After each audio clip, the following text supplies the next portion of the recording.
After watching Agent Gommel's Miyagi video, I decided to give this aim training method a try in order to, attempt to improve my aim. And I did the aim training method for 30 consecutive days. And I'll be sharing my experiences and tips. For context, the only other FPS games I've played are Crunker.io and Phantom Forces many years ago. And I haven't done any aim training before, and even though I didn't do aim training, I did do a warm-up before playing the usual unrated games. And my warm-up was to shoot the bots left to right and right to left slowly at first, and then increase the speed until I felt confident. And sometimes I would jump on the sign to practice some elevation, like a little bit of verticality, but that was pretty much all I did in terms of practicing my aim. I still do this warm-up before the Miyagi routine because I feel like it helps me, get in the right muscle memory. And with the sheriff, I do the easy and medium difficulty twice, then eliminate 50 strafe with the guardian. And I also do that twice. And I was supposed to track the bots, but I found that to be really hard. So I just flicked, and I think it's doing it wrong, but I don't really know how to fix that. So I think over time I went from brain lag flicking to some version of scuffed tracking. But enough of the range, I can already hear you snoring looking at these clips. So let's actually move on to the actual games and the funny deathmatch clips that I got. And in deathmatch, I found a lot of people, I think, probably also doing the Miyagi routine, since they would just look at you and you just move or strafe around and not shoot at each other, which is like kind of funny. In deathmatch, you're not supposed to shoot for the first half of deathmatch and just track the enemy's heads, and then you can start shooting in the second half. But sometimes like the enemies just like whiff their entire spray so hard that you just can't resist not just one tapping in the head. So yeah, it's just like too funny.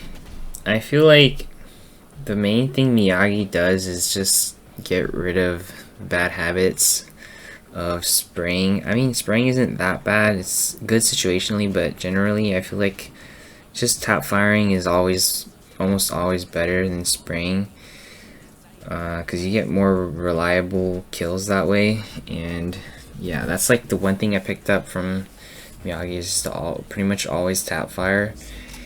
And yeah, I just like take my time with aiming, and you don't have to rush anything, because the more like you start panicking and shooting more, like you're gonna mess up your aim more. So yeah, when the enemy's like strafing a lot, you just want to calm down and aim, because that's what like the eliminate 50 strafe like really helps you with. And yeah, I never really did deathmatch before, so deathmatch I feel like really helped me with my confidence in terms of aim. And yeah, even if it didn't like improve my aim that much, it did help me like with my confidence and make me feel, I don't know, just like, get a bigger ego, so you can just peek people without like having that mental block. And yeah, I'll just play clips, and I'll have like whichever day it was on the top left, so you can see my progress over time. And I'll just be showing probably my better clips, but my clips aren't that good because I'm not tens, even though I felt like 10 sometimes. But oh yeah, he is. Yours behind us, boys. Like they're pretty mid clips, if I had to be honest. But I feel proud of some of my aim in these clips. So yeah, I hope you guys come to the same conclusion as I did, and I feel like I did improve. So how the fuck did we die with the spike? Take it away, Miyagi me. God, that was cringe. When doing easy and medium bots in the range, Those really train the water flicks, while eliminate 50 strafe helps with micro adjustments. Both of them are really important, and those two basically make up like all the aim that you Yeah, need. he actually just did that. You don't really need to be practicing like doing 180s and stuff, so yeah. Once I started doing the easy and medium bots, my aim started becoming like a lot better because it forced me to adapt to doing water flicks, because before I would always use my wrist to aim, and after doing easy and medium bots a few times, I started to just naturally use my elbow more, and I feel like that really helped my aim because it just opened up a whole new door and allowed me to do water flicks. While before I was just handicapping myself to only doing wrist aim, like without really knowing that I was doing that. Doing the aim training gets repetitive, so I started to go on autopilot, but not the flow state kind of autopilot. When on autopilot, I missed my shots during the easy and medium bots and found that I had to be there mentally and focus. One thing I recommend when you start missing shots is to not shoot, but just try to get the crosshair on the head. When medium was too fast, I just went back to easy mode to calibrate my muscle memory more so I wouldn't be panicking and missing more shots in medium mode. I'm not sure if that's actually how muscle memory functions, but that's what worked for me. I almost always buy the Ghost, Guardian, and Vandal, but on pistol or eco rounds, I also like using the classic since I can hit pretty good headshots with it, and there isn't really that big of a difference between the Ghost, and the classic also lets me do the funny right clicks. So even though I train on the Sheriff in the range, I don't really find much success with the gun.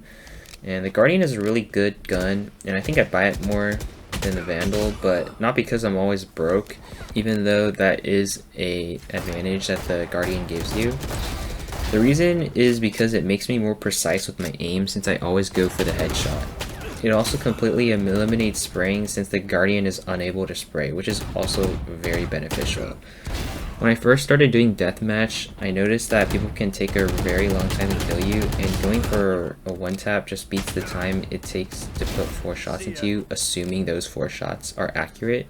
So going for sprays also makes you more inaccurate and reduces the chances of you winning the gunfight or escaping. Not spraying and going for one taps also sets you up for more multi-kills. Spray transfers exist, but I find them to be unreliable and they're very RNG based. Notice how I whiff here, but since I went for the one taps instead of spraying straight out the wazoo, I was able to get the job done. That's why I think the Guardian is really good for improving your aim. The only real downsides are not being able to spray for when some raised double satchels onto you, and not to mention the low ammo count. Even though the Phantom has some features that make it really strong, the recoil that prevents me from getting reliable follow-up shots and the tendency to make me want to spray just make the gun unappealing to me. And as you can see in this clip, this was actually near the end of my Miyagi routine, and yeah, I just don't really like the Phantom compared to the other guns. Anyways, that's gonna be it for this video. There's gonna be a part 2 coming soon with the rest of the clips, because if I include all the clips in this video, it's gonna be way too long. So I hope you guys enjoyed watching and hopefully learned something. But yeah, I'll catch you guys in part 2. One enemy remaining.